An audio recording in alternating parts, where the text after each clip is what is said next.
Welcome to the family. This is definitely the best decision John has ever made.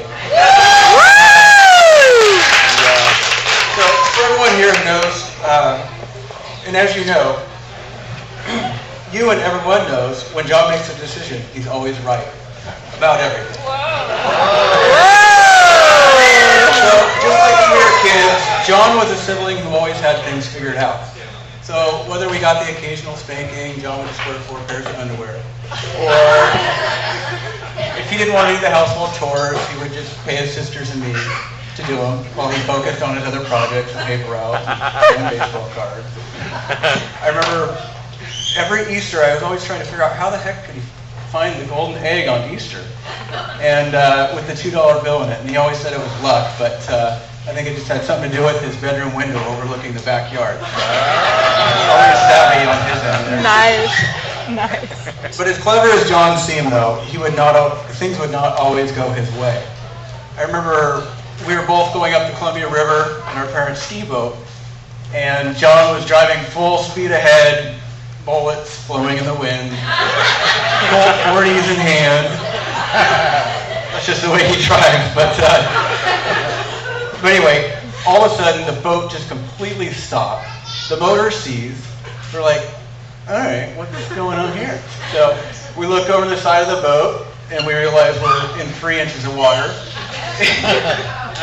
So though John didn't figure out the depth of the water that day, he did figure it was best for me to get out, push the boat into deeper water while he joined all the bank fishermen laughing. So anyway, I appreciate that.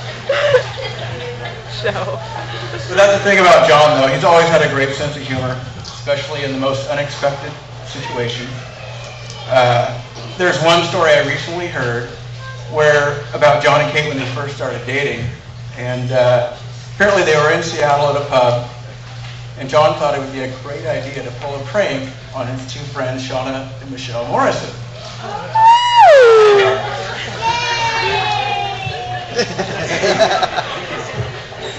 Well, anyway, he asked Kate to play along while he called Michelle, begging him to rescue him from what he described as a first date from hell. So after the girls show up, they're having a few drinks, and Shauna and Michelle were sitting there in front of Kate trying to figure out what could be wrong with this awesome, good-looking, smart woman.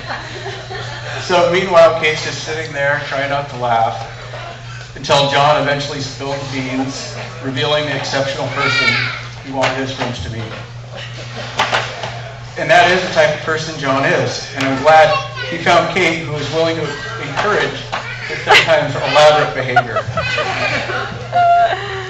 Not only does Kate appreciate John's sense of humor, she has such an aura of beauty and kindness, and I can see why he's head over heels. I actually remember the first time John mentioned Kate about 10 years ago.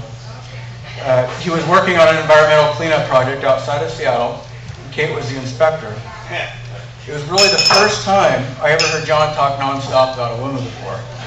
And he would just say, there's just something about her. But after weeks of hearing John talk about Kate, the job ended and they went their separate ways. But no matter where John's life took him, John has always lived life to the fullest. But without Kate, there was something always missing.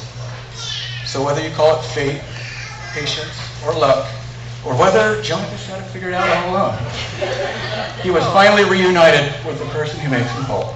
So I'm very happy for you. And Kate, if John's dedication to always doing right tells you anything, his love and affection will keep you happy for a lifetime.